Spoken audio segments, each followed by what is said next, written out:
Injuries are the leading cause of death for children in Canada. Saskatchewan had the highest provincial rate of hospitalizations due to injury for children and youth under 20 years of age between 2004 and 2013. Each of us can work towards preventing injuries to Saskatchewan children. I want to share with you one example of an individual who made significant impacts regarding child injury prevention. Her name is Barbara Barlow. In the 1970s, Barbara Barlow was the first full-time pediatric surgeon at Harlem Hospital Center. She was treating a dozen children a year who had fallen from windows. Convinced that prevention was better than waiting for such terrible tragedies to happen, she put her energy into the City Health Department's Children Can't Fly Window Guard campaign. Children were then sent home from the hospital clinics with window guard request forms. Parents installed the guards, and injuries and deaths from window falls decreased dramatically. Barlow realized that if window falls could be prevented, other kinds of traumatic injuries could be prevented as well. Barlow has continued to make a huge difference in child injury prevention, including founding the Injury-Free Coalition for Kids. Barbara Barlow's story shows us that all community members can contribute to children's safety and well-being. This presentation focuses on early childhood and will discuss how service providers like you and me can contribute to preventing childhood injuries in Saskatchewan. I'm Robin Stewart. I'm the Child Injury Prevention Program Coordinator at the Saskatchewan Prevention Institute. The Saskatchewan Prevention Institute provides services on Treaty Lands 2, 4, 5, 6, 8, and 10, and we acknowledge the various ancestral territories of the Nahiawak, Nahithawak, Nahinawak, Dene, Dakota, Lakota, Nakota, and Anishinaabeg Nookaway peoples, and the homeland of the Métis. The Prevention Institute's mandate is to help all children thrive through primary prevention and the promotion of well-being. Our goal is healthy children. By watching this presentation, you will begin to understand that injuries are both predictable and preventable, and that children can play, have fun, and still be safe. You will have opportunities to explore how preventing injuries can fit into your work with children and families, and you will see which injuries are most commonly experienced by Saskatchewan children. What is an injury? An injury is damage to the body. It may be visible, such as a cut, or invisible, such as a concussion. Injuries are caused when too much or too little energy is transferred to the body. For example, too much energy could be too much heat, such as a sunburn. Too little energy could be a lack of heat or being very cold, such as hypothermia. Injuries can be prevented, but the goal is not to prevent every single injury. To understand what I mean by this, imagine a child just under a year old who's learning to walk. They've mastered pulling themselves up using the couch or the coffee table. They're starting to let go and balance, trying to take those first few steps. They fall more times than we can count, landing on their bum, tipping to their knees, maybe even falling hard enough to get some bumps and bruises. These kinds of falls are a necessary and important part of child development. If that same child were to fall down a set of stairs, they are likely to suffer a severe and life-altering injury. These are the injuries that we are working to prevent. A severe fall like this could be prevented through close supervision and by installing a wall-mounted gate at the top of the stairs. Barlow, the pediatrician that I spoke about earlier, believes that the greatest barrier to child safety is the ideas that injuries are accidents and not a health problem. She said that often we deal with parents and families who think that injuries are an act of God, rather than a result of circumstance and a poor recreational environment. The reality is, injuries are preventable. For this reason, I encourage you to use the word injury rather than accident. The word accident refers to something unexpected that occurs without warning and has no cause or explanation. Most of the time, there are actions that can be taken to prevent an injury from occurring. Pause the video and discuss with your group or write in your notebook an example of a childhood injury. Include what happened before, during, and after the incident. Explain what could have been changed to decrease the risk of that injury occurring or make it less severe. In your discussion, when you were thinking about your experiences with injuries, you might have discussed a variety of ways that those outcomes could have been changed. There are different ways to prevent injuries from happening, including education, enforcement, and engineering. In Barlow's story, education was provided about the risks of children falling from windows, and window guards were provided for families to install in their homes. The Children Can't Fly campaign was closely followed by a mandate, which falls under enforcement, that all owners of multiple dwellings in the city had to provide window guards in apartments where children under 11 years old resided. Window guards, which come in a variety of styles today, work by blocking windows or limiting how far windows can open, impacting the physical engineering of the windows. These strategies, education, enforcement, and engineering, are most effective when more than one is used to address an issue. The combined efforts of education on the risks, enforcement on the use of window guards, and the window guards changing the physical engineering of the windows effectively reduced window falls in the Bronx by 94% between 1978 and 1981. The framework shown on this slide includes a fourth E, equity, which acts as the foundation to the 3 E's approach. For example, the Children Can't Fly campaign allowed families to obtain window guards free of cost, addressing financial barriers. Yet, there may still have been families who were missed or who were facing other barriers to improving the safety in their home environment. When you're working with families, the solutions that work in one family home may not be effective for another family. Keep education, enforcement, engineering, and equity in mind as we explore some of the injuries you may see or hear about when working with families. Pause the video and discuss with your group or write in your notebook the types of injuries that you often see or hear about in your work with families. Which age groups do you see impacted by injuries? What do caregivers and children tell you about injuries? Do they see injuries as unavoidable accidents or as predictable and preventable? The types of injuries that you discussed may differ from the most common injuries for young children. There are differences across the province, but for home-related injuries, the most common are falls, breathing emergencies, and unintentional poisoning. These will be discussed throughout the rest of the presentation. This is part of an infographic that Parachute released with data from 2018 on childhood falls across Canada. This shows where and how children are experiencing injuries from falls broken down by age group. Younger children mostly fall at home, on furniture and stairs. As they get older, more of the injuries happen outside of the home, such as at the playground and while engaged in sports. Information about child development and developmental milestones is very helpful when working to prevent falls and other injuries. Children are not small adults. Children differ from adults in many ways. For example, children's heads are large and heavy compared to the rest of their bodies. This can affect their balance and increase the risk of a fall. And their heads are also more easily injured. Children's physical abilities, such as balance and coordination, are also important to consider when thinking about preventing injuries. Some injuries happen due to children not yet being able to recognize hazards or not yet having the capacity to recognize that something is beyond their ability.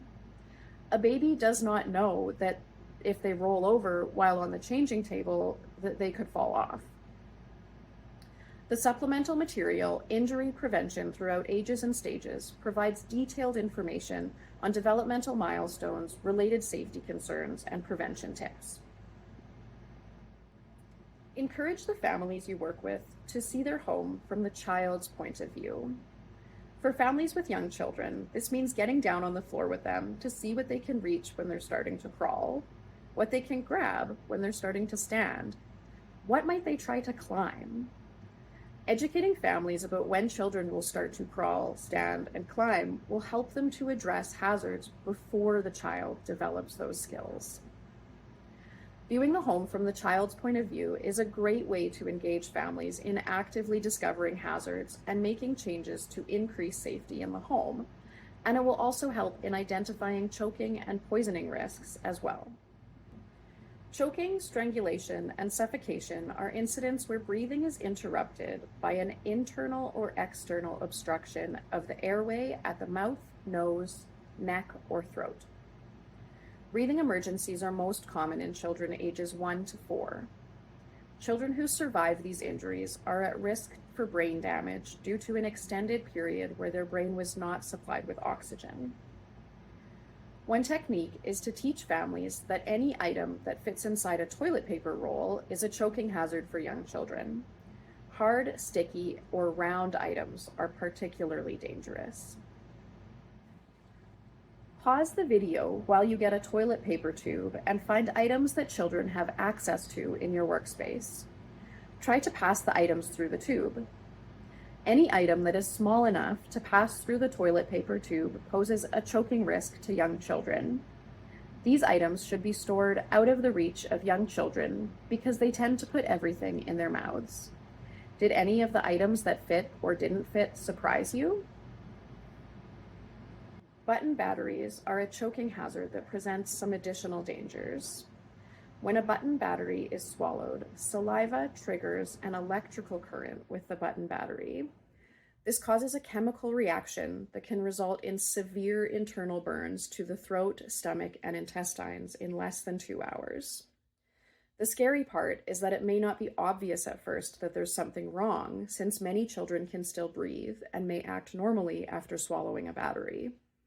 A potential sign that a child has swallowed a button battery is that they experience a sudden change in their voice. A demonstration that can be very shocking to caregivers is to place a button battery into a hot dog or a piece of sandwich meat and let it sit in a resealable bag for at least 30 minutes and up to 3 hours. Be careful that this is labeled and kept in a place where it won't be eaten by mistake. This video shows the results. Sometimes people may ask you why a child would put a button battery in their mouth. Children are curious and they learn about the world by tasting and touching things around them. Young children put things in their mouths and they don't have the ability to understand that they could be seriously injured by something in their environment. It's our role as adults to make the space around the child safe. If you suspect that a child has swallowed a button battery or has put one in their nose or ear, go to the emergency room right away. Do not wait until you see symptoms to get help. If it's quickly available, give 5 to 10 milliliters of honey on your way to the hospital if the battery was swallowed within the last 12 hours and the child is 12 months or older and is not allergic to honey. Do not give honey if the child is vomiting or cannot swallow. Do not delay going to the hospital to get honey. Do not make the child throw up, and do not make the child eat or drink anything other than the honey. Immediately tell the admitting staff about the battery ingestion. Battery compartments on any toy or other items need to be tightly secured with a screw. For the ones that don't have a screw, a strong piece of tape can be used to secure the compartment. Child-resistant packaging was created by Dr. Henry J. Buralt in the 1960s, when children were frequently being poisoned by medicines and other hazardous household products, in particular aspirin. In 1974, the Ontario government became the first to mandate that the child-resistant cap be used on all medical vials and household solvent containers. The remaining provinces followed suit, as did the United States, significantly reducing the rate of accidental child poisonings across North America. These first child-resistant containers used the palm and turn container, which requires the user to push down and turn the cap, making it more difficult for children to access potentially fatal products.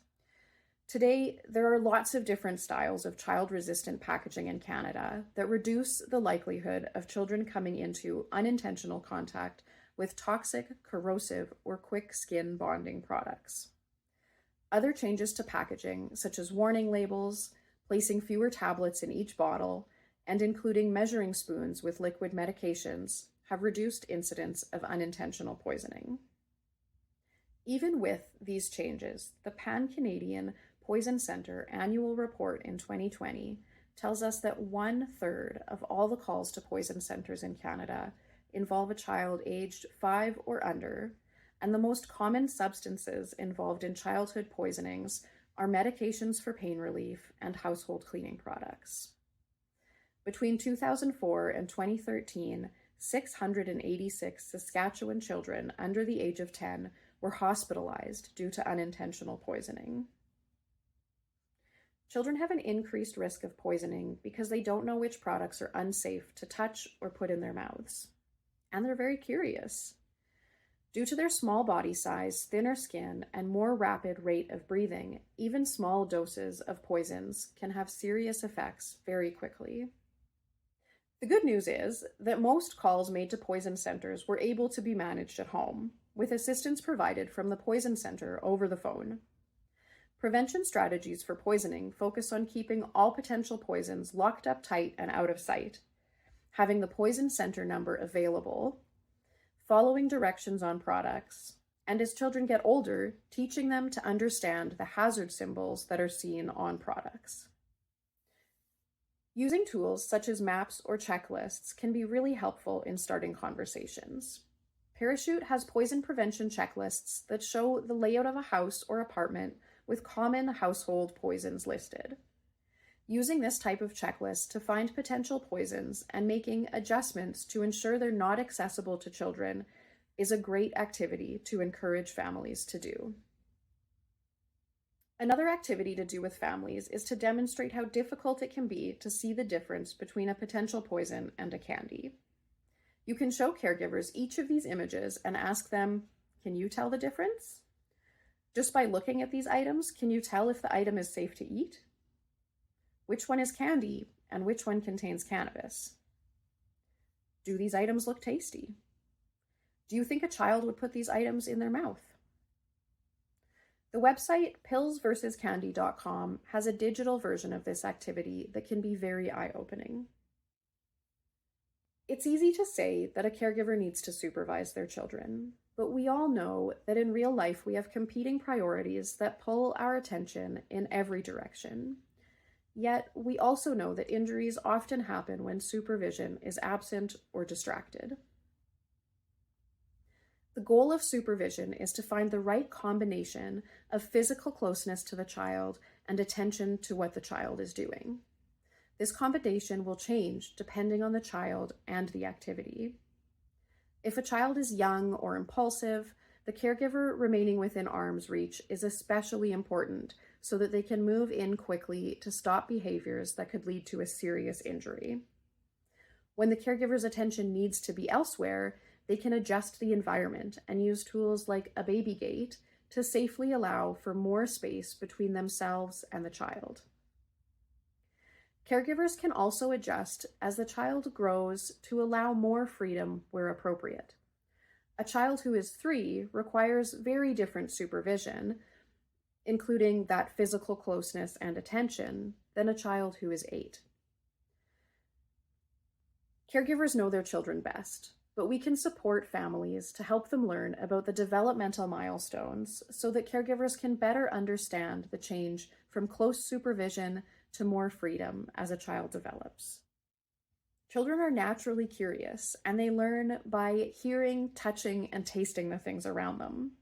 The way that children learn is incredible, and it's really important for their development, so we don't want to discourage this curiosity and exploration. Because children may not understand that they can be seriously injured by something in their environment while they're exploring, they're dependent on the adults around them to keep them safe. Service providers who interact with families and children have the opportunity to provide education about causes of injury and injury prevention activities to help children Stay safe from unintentional injuries. This presentation highlighted that injuries are both predictable and preventable. While bumps and bruises are a normal part of child development, it's important to focus prevention efforts on serious, life-altering injuries. I have highlighted numerous resources throughout this presentation, meaning that you have a few new tools in your toolkit for working with families and an understanding of which injuries are important to address with the families you work with. And remember, we can all work together to prevent serious, life-altering injuries. A list of related resources, including those I have shared throughout this presentation, is available on the same webpage where you accessed the presentation. Additional resources on child safety and other topics related to children's well-being can be found at skprevention.ca in the resource catalog. The activities shared throughout this presentation can be found in our activity guides, along with some other activities. When visiting the resource catalog, select Guides and Manuals to download a copy of each activity guide. Remember that the work you do with children and families in your community is important and impactful. You can help children, families, and communities to thrive. Dr. Barbara Barlow has done a number of incredible things throughout her life to dramatically reduce injury rates for children. She has been quoted encouraging others who work with families, "You never know what you can do until you try."